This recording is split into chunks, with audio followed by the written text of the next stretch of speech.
चलिए, तो आज हम लोग देखने वाले हैं 10वां क्लास का द्विघात समीकरण। उनका हम लोग पहले सूत्र देखेंगे, उसके बाद उस टाइप पर बिहार बोर्ड जितने भी टाइप के क्वेश्चन पूछता है वो सारे टाइप हम लोग आज इस वीडियो में कवर करेंगे। ठीक है, तो आप लोग देखिए, अब हम लोग शुरू करेंगे द्विघात समीकरण। ठीक है,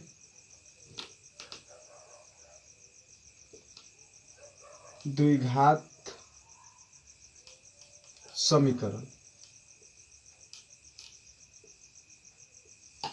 तो द्विघात समीकरण जो होता है, समझ लीजिए कि द्विघात समीकरण का सामान्य रूप या मानक रूप जो होता है वो होता है a x square plus b x plus c बराबर 0, जहां a does not equal to 0। ठीक है, अब इसमें where A B C is real number. कौन सा नंबर है? रियल नंबर, वास्तविक संख्या है। And x is equal to variable यानी कि चर है। x चर में द्विघात समीकरण का सामान्य रूप होता है a x square plus b x plus c बराबर 0, जहां a does not equal to 0 होता है। जिसमें ए का होता है तो ए एक्स स्क्वायर का गुणांक होता है, यानी ए जो होगा वो एक्स स्क्वायर के गुणांक होगा, कोफिशिएंट ऑफ एक्स स्क्वायर। उसके बाद बी का होगा तो बी एक्स के गुणांक होगा, और सी का होगा तो सी कांस्टेंट होगा। ठीक है, सी का होगा कांस्टेंट होगा। अब हम लोग देखते हैं नेक्स्ट। अब इसका होता है, निकल जाता है डी यानी विवेचक। अब इस बात को समझे, विवेचक क्यों निकालते हैं द्विघात समीकरण में? विवेचक जिसे कैपिटल डी से शुरू करता है, इसको क्यों निकालता है? इसलिए निकाला जाता है क्योंकि इसको मूलों की प्रकृति जानना होता है कि वास्तविक है कि अवास्तविक है। अगर अवास्तविक है तो इसका शून्यक यानी मूल इस 10th क्लास में नहीं निकलेगा, 11th में निकलेगा, 10th में निकलेगा। अगर वास्तविक होगा तो उसका हम लोग मूल यहाँ पर निकाल सकते हैं। इसलिए इसको जांचना हमें अति आवश्यक है कि यह वास्तविक है या कि अवास्तविक। तो इसके लिए हम लोग डी निकालते हैं। डी क्या होता है? तो डी होता है बी स्क्वायर माइनस 4ac, जहां बी का है एक्स के गुणांक, 4 कांस्टेंट है, उसके बाद ए का है तो एक्स स्क्वायर गुणांक, और सी का है अचर पद। ठीक है, तो इसके सहारे हम लोग डी निकालते हैं। डी यानी कि विवेचक या विविधकर निकालते हैं। और इसे क्यों निकालते हैं? कि मूलों की प्रकृति जानने के लिए कि वास्तविक है कि अवास्तविक है। ठीक है, अब जब डी निकल जाएगा तो शून्य कैसे निकला? शून्य यानी एक्स का मान। तो एक्स का मान निकालने का फॉर्मूला होता है -b plus minus root under D upon divide by 2a होता है। ठीक है, ये होता है हम लोग का x का मान निकालने का formula, -b plus minus root under D या b स्क्वायर माइनस 4ac बटा 2a, यही होता है। ठीक है, अब और देखते हैं। तो ये समझ द्विघात समीकरण का सामान्य रूप है a x square plus b x plus c बराबर 0, जहां a does not equal to 0। A का है तो एक्स स्क्वायर के गुणांक है, बी का है एक्स के गुणांक है, सी का है कांस्टेंट है। Where A B C is real number, यानी कि ए बी सी का है तो वास्तविक संख्या है। ठीक है, एंड एक्स का है तो एक्स वेरिएबल है, यानी कि इसको हम बोलेंगे कि एक्स चर एक्स में द्विघात समीकरण का सामान्य रूप होगा a x square plus b x plus c होगा बराबर 0। द्वि मतलब द्वि आघात यानी कि पावर। जिस समीकरण में सबसे ज्यादा पावर 2 होगा उसी समीकरण को हम बोलेंगे द्विघात समीकरण। ठीक है, तो डी का क्या होता है? डी हम लोग समझ गए, डी बराबर होता है B square minus 4ac। D क्यों निकल आता है? डी इसलिए निकल आता है क्योंकि मूलों की प्रकृति हम लोग को पता करना होता है कि मूलों की प्रकृति क्या है। मूल या शून्य क्या होता है, यानी कि द्विघात समीकरण में x के जगह पर वैसी संख्या रखा जाए जिससे रखने के बाद इस समीकरण को संतुलित कर दे, बराबर कर दे, तो वही x के मान, x के जगह पर जो संख्या प्रतिस्थापित करेंगे वही उसका क्या होगा, शून्यक होगा या मूल होगा। ठीक है, तो x कैसे निकलता है, तो -b plus minus root under d upon 2a। ठीक है, अब देखते हैं नेक्स्ट।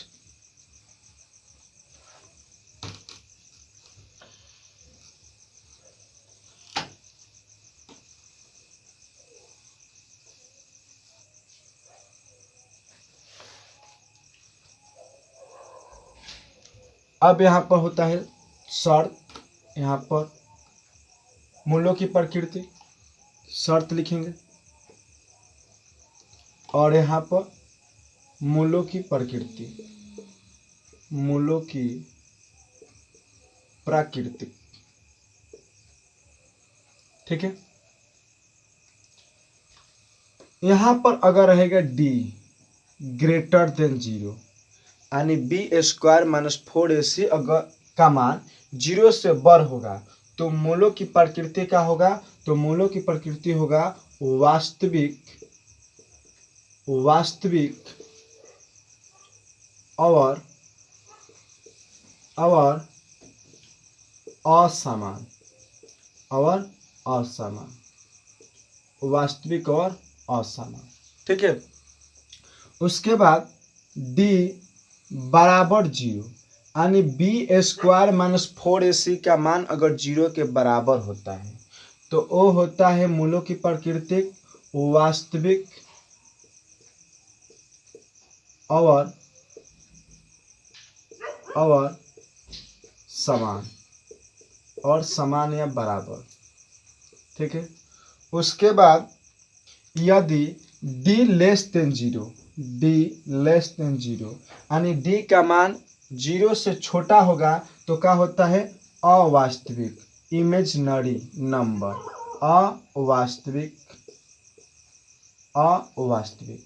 अवास्तविक होगा तो इसका कोई हल नहीं होगा,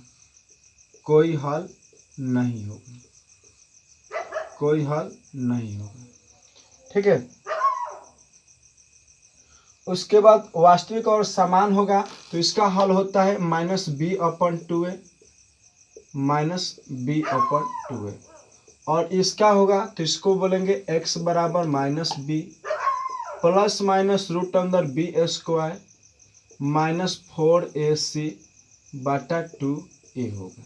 ठीक है, चलिए तो अब हम लोग क्वेश्चन पर आते हैं सीधा सा कि बिहार बोर्ड कौन कौन से टाइप का क्वेश्चन पूछता है। ठीक है, तो ये आप लोग समझिए, फिर से हम एक बार याद करवा देते हैं। ये शर्त हुआ d ग्रेटर देन 0 यानी कि d का मान अगर 0 से बड़ा होगा तो मूलों की प्राकृतिक वास्तविक और असमान होगा। मूल का होगा, शून्य का होगा तो x बराबर -b प्लस माइनस रूट अंदर b² 4ac/2a। यदि d के मान 0 के बराबर होगा, यदि d के मान 0 के बराबर होगा तो वास्तविक और समान होगा, तो उसका शून्य का होगा -b/2a। उसके बाद d लेस देन 0 यानी कि d के मान जब 0 से छोटा होगा तो वो होगा अवास्तविक का 10th क्लास में शून्य निकालने के लिए नहीं दिया गया है, वो पढ़ेंगे नेक्स्ट क्लास में यानी कि 11th क्लास में, इसलिए इसका कोई हल नहीं होगा। ठीक है, अब हम लोग देखते हैं क्वेश्चन।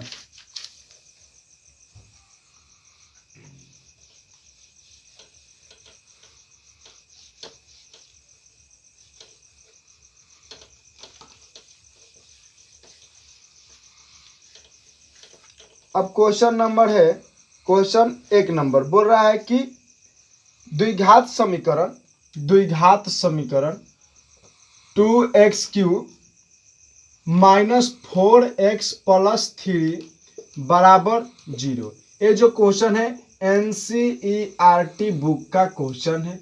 ठीक है, NCERT बुक का क्वेश्चन है और इस क्वेश्चन को क्या निकालना है, विविधकर यानी डी का मान निकालना है। यही क्वेश्चन कर रहा है कि विविधकर ज्ञात कीजिए और मूलों की प्रकृति बताइए। ठीक है, तो यहाँ पर हम लोग लिखेंगे, एक क्वेश्चन हम लोग को दिया है तो यहाँ पर लिख लेंगे सॉल्यूशन। क्या लिखेंगे, सॉल्यूशन। फिर यहाँ पर दिया है, लिख लेंगे क्या दिया है, तो हियर गिवन दैट, तो यहाँ पर दिया है, एक मिनट, 2x² होगा, 2x² होगा वहाँ पर, तो 2x² माइनस 4x प्लस 3 बराबर 0। ठीक है, अब बताइए कि a बराबर क्या होगा, तो अभी हम पहले बताए हैं कि a जो होता है x² के गुणांक होता है, तो a का होगा 2 होगा। b का होता है तो b x के गुणांक होता है, तो b हो गया -4। c का होता है तो c हो गया 3। अब निकालना है हम लोग को d, तो जब d निकालेंगे तो लिखेंगे इसलिए d बराबर, तो d बराबर क्या होता है, तो b² माइनस 4ac। b कितना है, तो -4 का स्क्वायर। ठीक है, -4। a कितना है, तो 2 हो गया। c कितना है, तो 3 हो गया। 4 का स्क्वायर 16 माइनस 4 दूना 8 और 8 तिरिके 24, यानी कि यहाँ पर आ गया 16 में से 24 माइनस का 8 आ गया। यहाँ पर अब लिख दे रहे हैं चूंकि d लेस देन 0, d क्या मान का है, 0 से छोटा है, इसलिए मूलों की प्रकृति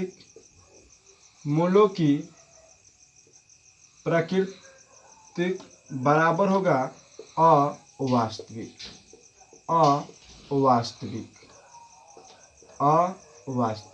और ये हो गया हम लोग का आंसर।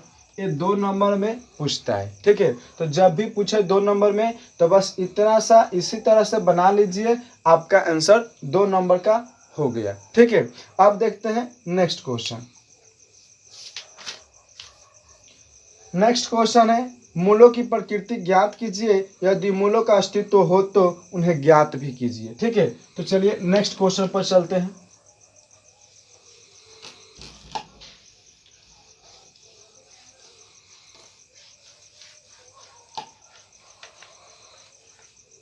नेक्स्ट क्वेश्चन है हम लोग के पास 2x² माइनस 3x प्लस 5 बराबर 0। तो पहला नंबर क्वेश्चन कह रहा है कि इसके मूलों की प्रकृति बताएं। यदि मूलों की प्रकृति का अस्तित्व, यदि मूलों की अस्तित्व है तो उन्हें भी ज्ञात करें। ठीक है, तो यहाँ पर हम लोग लिख लिए हल दिया है।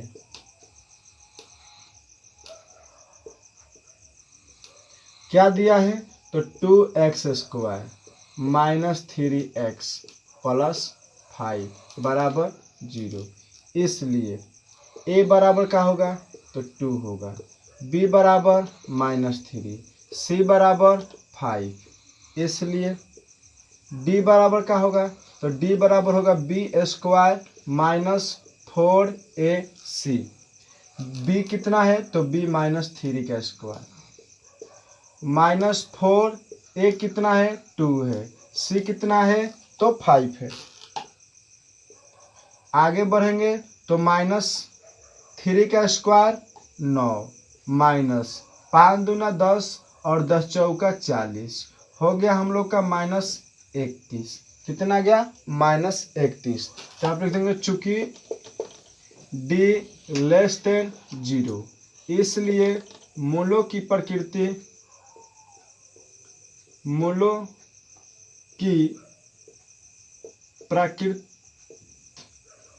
अवास्तविक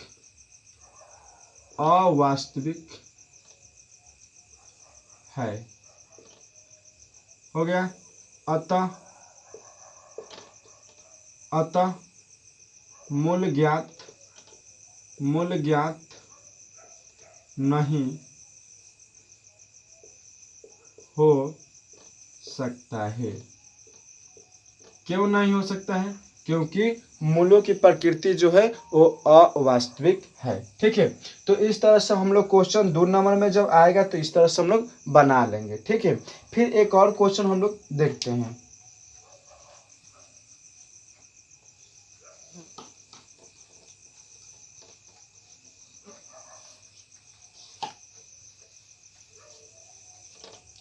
नेक्स्ट क्वेश्चन हम लोग के पास में 3x² -